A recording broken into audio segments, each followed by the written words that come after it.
Hellas and welcome to Dev Diary 35 for Son of Nor. I'm Chris Paulus and we have lots of things we are working on that I can show you today. But let's not get ahead of ourselves. We sent out our survey emails to our Kickstarter backers. Check your inbox and fill it in. If you have problems or you haven't got any email, get in touch with us at this address.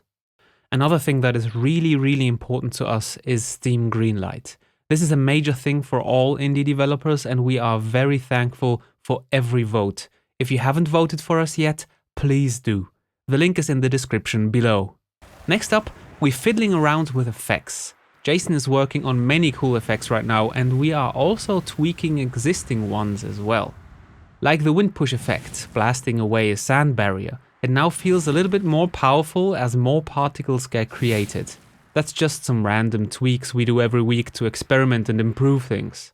Meanwhile, Daniel creates concepts for Sarahul camp props as you see here. Little things such as fireplaces, crates, banners, covers and so on. And Zini already modeled some of those. He has some screenshots of her work on banners, crates, chests and some covered equipment. We are also working on new enemies. One of them is a lost soul ghost type of enemy. We start with a lot of different scribbles by Daniel and then drill down to our favorites, like here. Those two are in the shortlist and they are going to be awesome.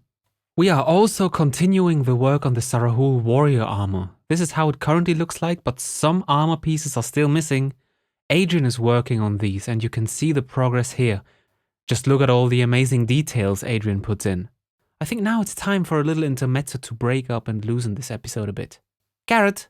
Actually, this looks more like taken from a family album if you ask me. The carrot, the player and the sand pile posing for a picture. Sweet! One thing we are constantly thinking about is, how can we prevent the player from just leaving the map with his telekinetic powers? After all, you could just make stairs by levitating rocks like I do here, and then take the first one and go higher and higher and higher.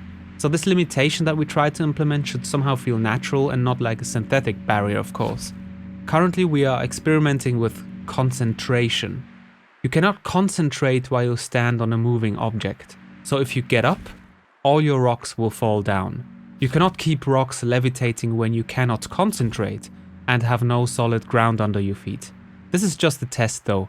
Do you have some good ideas how to do that? Let us know in the comments.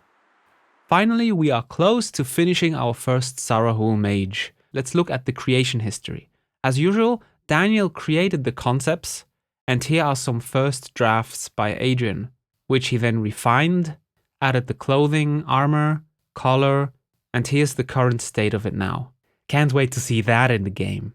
That was it for this week. Again, please don't forget to check for our survey emails or get in touch. Fill it in and vote for us on Steam Greenlight. Link is in the description. Thanks a lot and see you again next week.